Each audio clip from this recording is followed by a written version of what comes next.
Welcome to Paint Radio with your host, Emily Howard and Andrew Dwyer.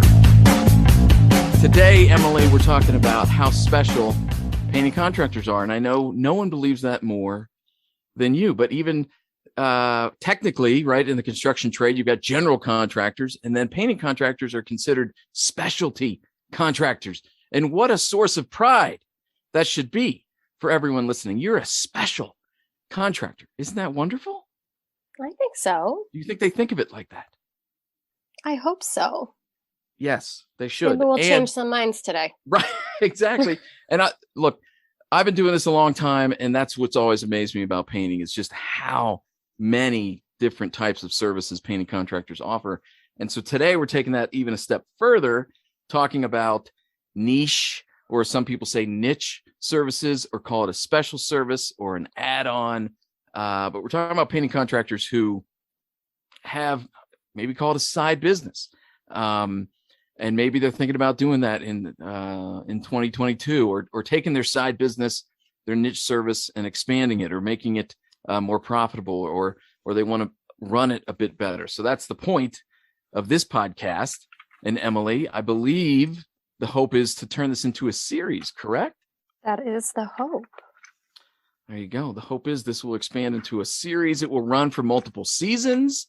It will eventually be on Netflix, and Emily and I will retire separately and never speak to each other again. But for today, we're talking about specialty services. And so we posted on Facebook. We reached out and said, hey, guys, contractors, tell us about your niche services, what it is you do. By the way, if you don't follow us on Facebook, please do, because tremendous conversations there. I'm not a big Facebook fan, but that is the one thing Facebook does well. And so we said, tell us about your specialty services. And just let me rattle through some of the responses we got. Soft washing, flagpole installation. How about that? Talk about a niche. We gotta get him on. Fine carpentry, carpentry and drywall to support our painters, gutters, roofing and siding replacement, wood floor refinishing. These are all separate, by the way, not just one person doing all these things. We've got a decorative painter who also creates art for their clients if they so wish. Build and install shutters and columns. Pretty cool. Tile jobs, and also guitar refinishing. Really cool stuff. And one of the contractors who responded told us about that they do a lot of cabinet painting, and now they've built up into complete kitchen remodeling, which is awesome. And that was Shane Garrett, owner of Garrett Painting in Columbia, Missouri. Shane, thanks for coming on the show, man. Hey, no problem. Thanks for having me, guys. By the way, did I get that wrong? Is it Columbia, Missouri or Columbia, Maryland? No, it's Columbia, Missouri. You got it. It's a hotbed, Emily, for fine contractors. I know. I feel like we're a little partial to Missouri. Andrew and I are both from St. Louis, strangely. Well, yeah, Nick Lagrasso over there. Good friends with Nick, SNL Painting. Yeah. Arch is over there in St. Louis. Good friends with him. And then Austin Isley he's here in Columbia. Yep. With so yeah, there are some good contractors in Missouri. Yeah, That's it's awesome. a great spot. It's good to right in the heartland. It's good to have good contractors to compete against, isn't it, Shane? Yeah, as a matter of fact, it is. It's really nice. Austin's company is a little bit younger, but he's come a long way very quickly in the last 2 or 3 years, and he's running a really good company. And prior to that, really, I was the only one doing that in Columbia, which there's a lot of painting contractors here, but nobody really came in and like systemized things, got things, process driven, and tried to run an actual business. It's just a bunch of painting contractors, So before we dive in and learn about your specialty service, just give us some basics about Garrett Painting, what the type of work you do, how long you've been doing it, how big your crew is, that type of thing. Yeah. So Garrett Painting I started it in the year 2000. So we've been going 21 years now. We do mainly high-end residential work, interiors, exteriors, and cabinet refinishing. that's the bulk of what we do. Awesome. So your specialty service, you said you do a lot of cabinet painting. And now your specialty service is kitchen remodeling. So just how did you get started? How did that come about? Was it conscious decision or just, hey, look what I've created without even thinking about it? Well, first of all, we saw a need for it. We found as the cabinet refinishing side of the business grew, I know a lot of painting contractors can relate to this, but we would become very frustrated with waiting on other subcontractors or poor communication from the general contractor or homeowners trying to be their own general contractor. And, we're trying to schedule painting jobs. We're waiting on the tile guy. We're waiting on the countertop guy. And, the things are not being organized properly. And then our clients are also, they're out of their kitchens longer than they need to be because of, just poorly run projects. So we got frustrated with that. And so we saw a need to step up and take over the backsplash and countertop portion of the job so that we could schedule things to go boom, boom, boom. We could get our countertops in, we can get our backsplash in, and then we would finish the cabinets, and then we can have a shorter window of time for our clients to not have a kitchen. And from there, it just grew. Once you take care of that for them, then they're talking about, oh, we'd like to get some new light fixtures, and we're like, well, okay, well, we obviously being in the trades in this area for 20 years, we know lots of tradespeople. We see a lot of poorly run projects, and we thought, well, hell, why can't we get these people some light fixtures? And next thing you know, they want to get their hardwood floors refinished, and or they want to get their island expanded or whatever. So we partnered up with a local cabinet builder, a custom cabinet builder that, he said, hey, I'd love to help you guys. I can come in and do soft close hinges. I can make new doors. I could reconfigure the cabinetry. I can take care of all these cabinetry needs for you guys and your countertops.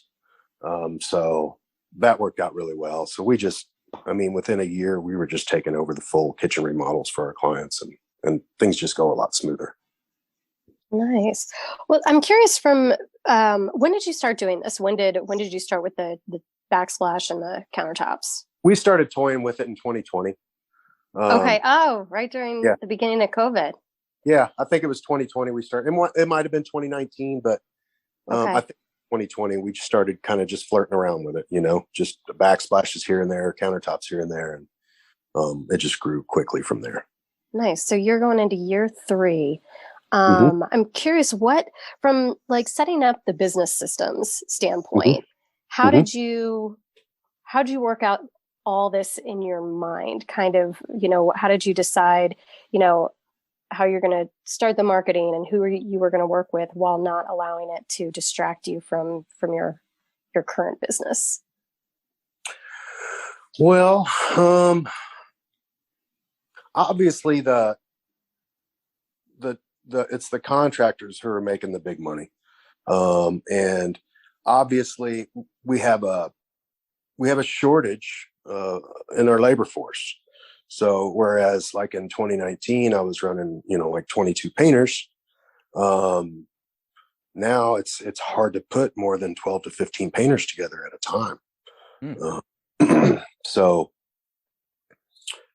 subcontracting was very, it sounded like a great idea to me because, obviously you can create more revenue for your company without putting greater strain on your workforce. It does put a greater strain on my salesperson.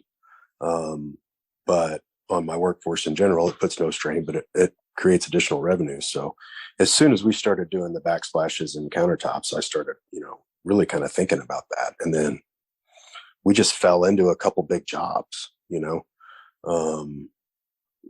it just happens. We go do a lot of bids and you talk to a lot of people, and as soon as you're doing cabinets, you ask them, what are you guys doing? Are you guys planning on doing new countertops and backsplashes? And the next thing you know, you're talking about remodeling their sunroom. It just go quick. Sorry, Shane. So when you fall into these big jobs, I mean, did you have the personnel to handle that, or did you have to bring on new people with that skill? No, my salesperson has been with me for 17 years. So he started out, just putty and nail holes. Eventually was crew leader, then a field supervisor, and then the salesperson. He's a very, he's a high level worker, Mm-hmm. So he's just learned to sell the remodels while he's selling the paint jobs. And he already has a relationship with all of our subcontractors.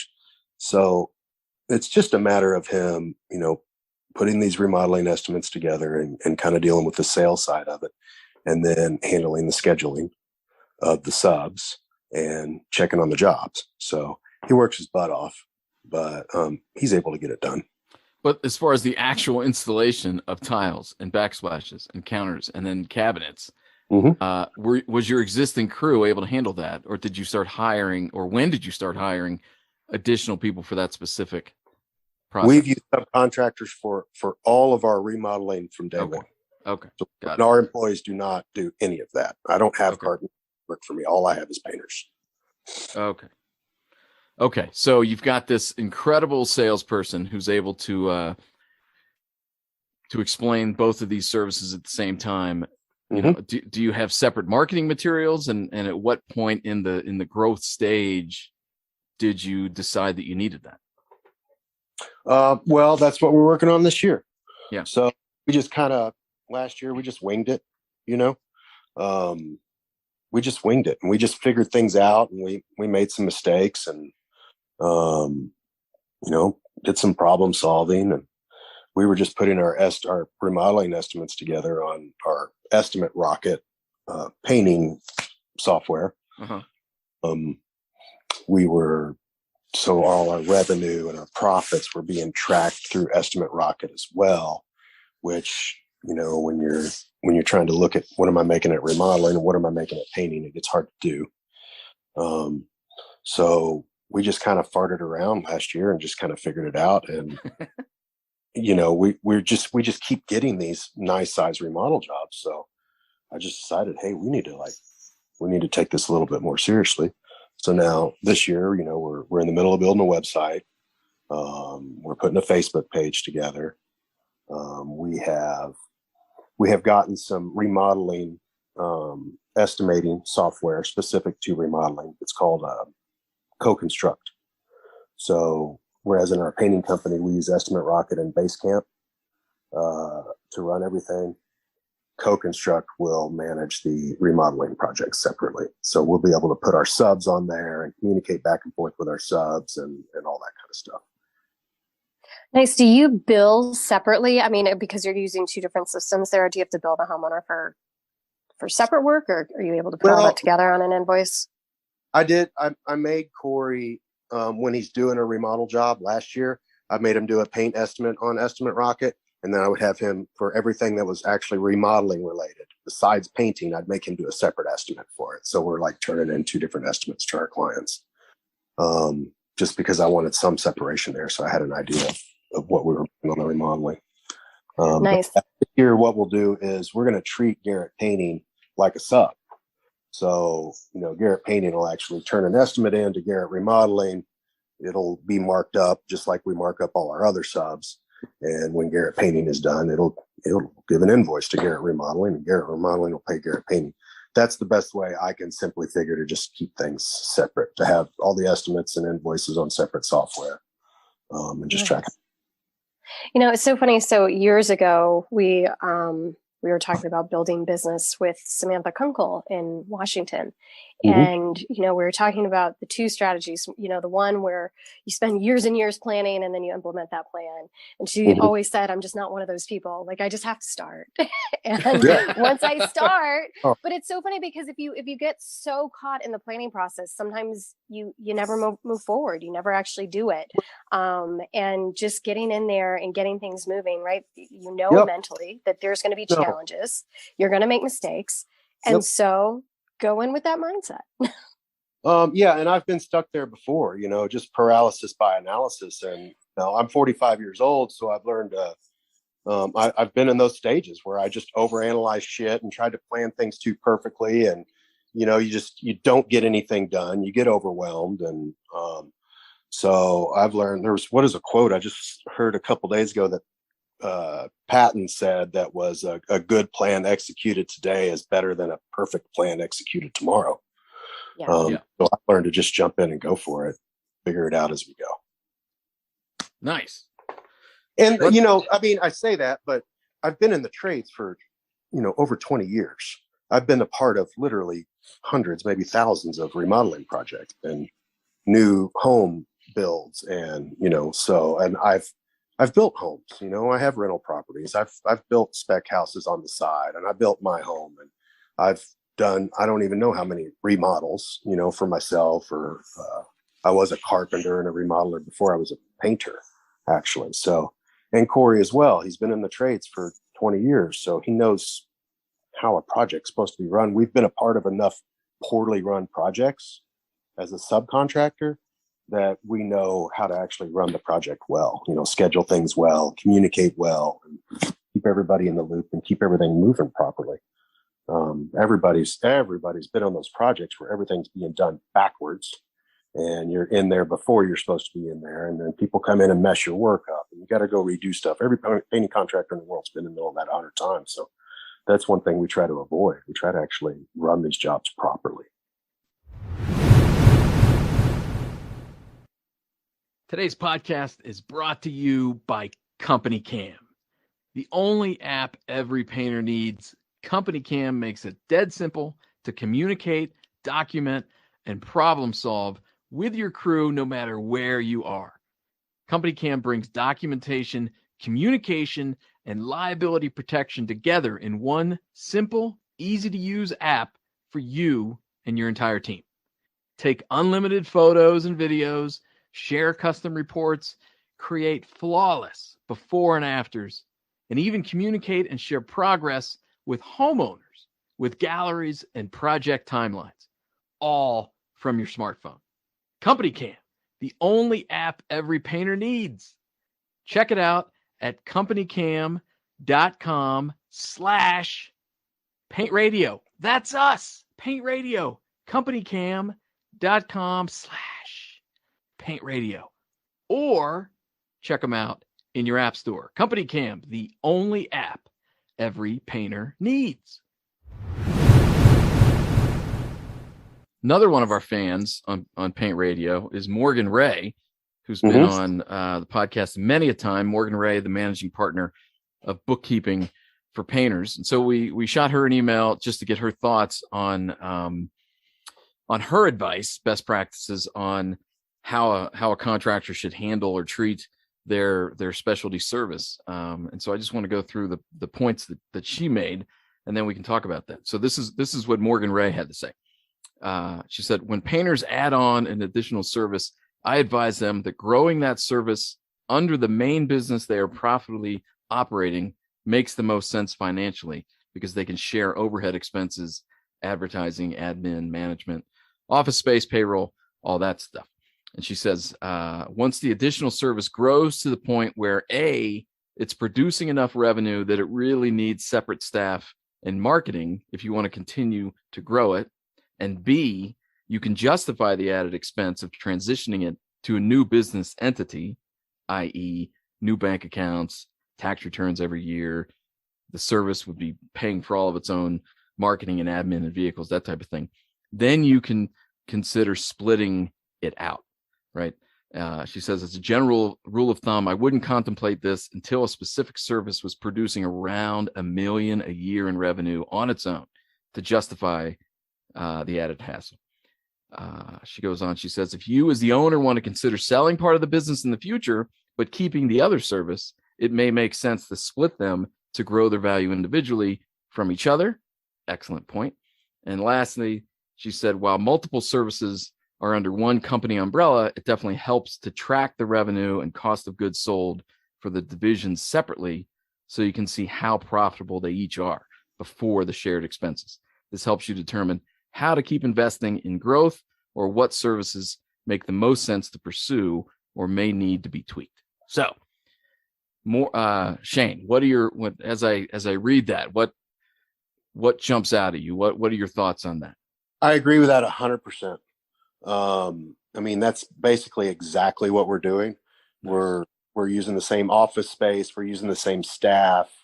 We're using all the same overhead stuff. We haven't really taken on any additional expenses whatsoever for our remodeling company. The way we keep it separate is, we're building its own website. We have its own estimating software, so we can track the books separately, and then we have our salesperson.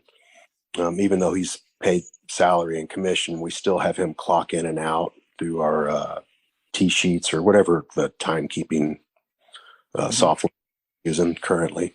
I think it's called QuickBooks Time now, but we have him clock in and out separately. If he's selling remodeling projects or managing remodeling projects, he's clocked in as that, and leaves a note, and then vice versa for the painting. And that's a real pain in the butt for him, but it helps us kind of keep track of how much time is actually invested in it.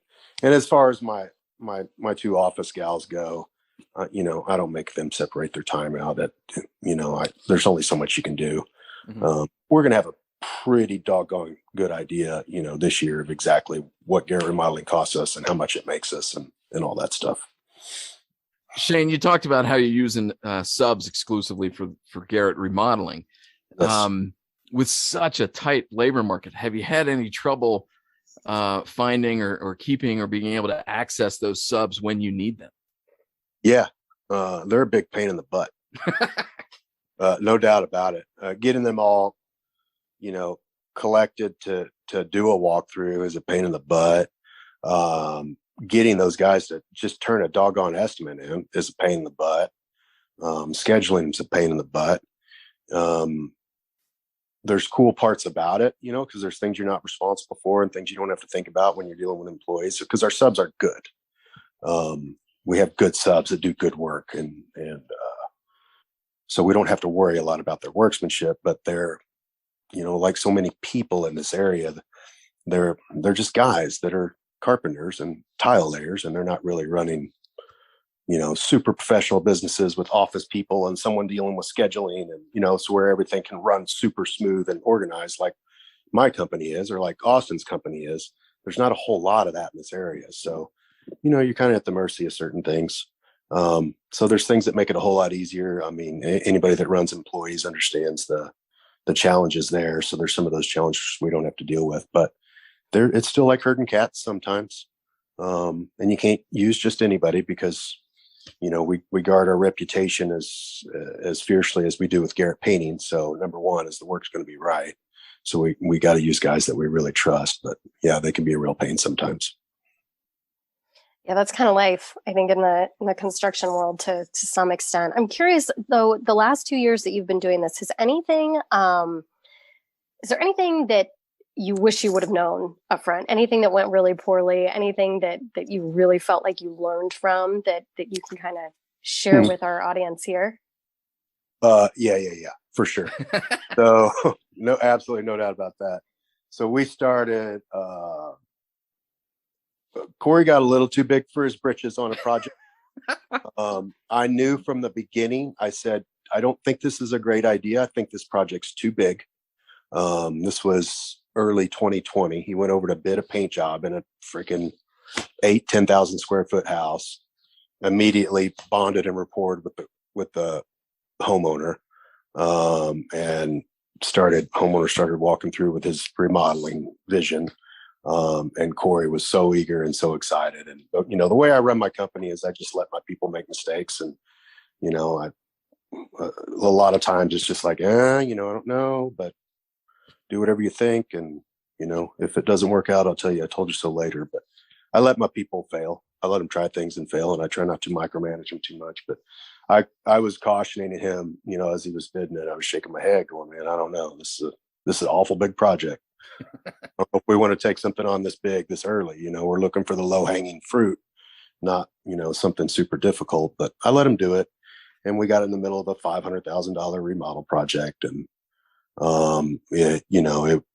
it just turned into a nightmare. The homeowner was difficult to deal with. Many things went wrong on it. It was just too much. And we ended up making, like barely breaking even on the thing. And it was a whole bunch of headache.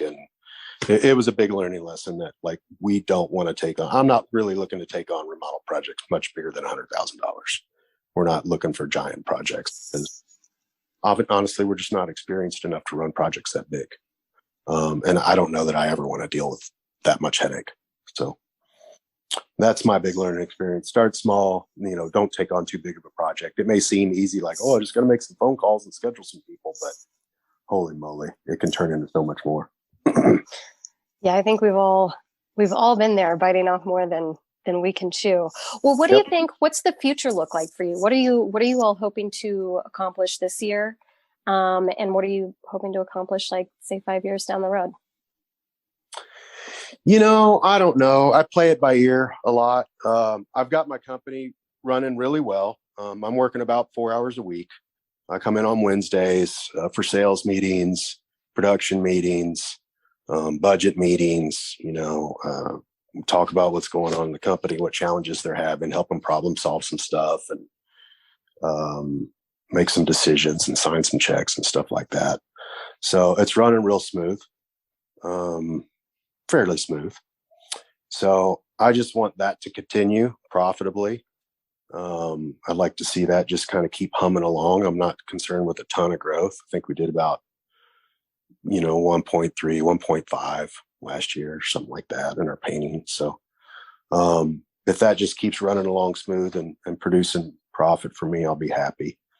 The remodeling, I'd like to see that grow. I think that's where the money's going to be for us. And I think that's where our future is going to be, is in the remodeling. I'd like to do 500,000 this year and then grow from there. 5 years down the road, I don't know where we're going to be at all, but I'm sure we'll be here painting houses just like always. Well, Shane, you don't sound like the type who wakes up in the middle of the night thinking about stuff. No, I mean, I've got, and that's a compliment, by the way. That's not a shot. It was many years of intense, focused effort to get my company running the way it is now. I mean, I went to my first expo in Charleston, South Carolina. I don't know what year that was. Not that long ago. It was about 5 or 6 years ago. Yeah. And then I got the vision. I met, some painting contractors. I learned some things. And then I put my head down for about 5 years, and I just ate, slept, and breathed this painting company. Yeah. And I got it to the point where I wanted to get it to, and now I just want to focus on some other stuff. Nice. So one more question for you. So it sounds like you're not the one tracking all the numbers. Who's your bookkeeper? Who tracks your KPIs? I've got two kick-ass gals in the office. Angela has been with me over 2 years now. We got some help from Art Schnarzik when we were trying to hire a new office manager. And we put a lot of work and effort into hiring the perfect person, using disc profiles and, all that stuff. And I just got a kick-ass office manager, Angela. And she's actually, as I've taken a step back and Corey has stepped up away from like field supervising, and he's like, obviously his time is full of sales. Angela's become more of an operations manager, I guess you'd call her. She's basically keeping an eye on everything and running everything. So we've hired another gal a few months ago, Katie, and she has been freaking amazing. She's like a bulldog. Like, you give her a task and she figures out, I don't care what it is. And she gets on that computer and Google searches and just figures out. And when I ask her to do something, it's like done the next day. So I've got just two amazing women in the office that are the backbone of the operation right now. So they track everything. They keep track of everything, and we have a lot of meetings and a lot of communication. So I know what's going on. But yeah, they do a great job. I love it, dude. Thanks for chiming in on Facebook, and thanks for agreeing to come on the podcast. I love your attitude. It's great to hear how you're doing things. It's wonderful. And like Emily said, we're going to do some more of these. Because contractor loves to hear what other contractors are doing, and that's why we're here. But Shane, man, thanks for coming on, and anytime. Congratulations on the success. Yeah, and I'll see all you guys at the expo in March. I'll be there in Orlando, and I know I got a lot of friends that are listening to this, so See you guys soon. There yes, you go. we will be there. I love it. And of course, thanks to Morgan Ray, managing partner of Bookkeeping for Painters. You can learn more about what they do at bookkeepingforpainters.com. Be a bulldog, everybody. Have a bulldog day. And if you're looking for bulldog ideas, go to paintmag.com/bulldog. Kidding, there is no /bulldog, but there is great ideas. Paintmag.com. Have a great day, everybody.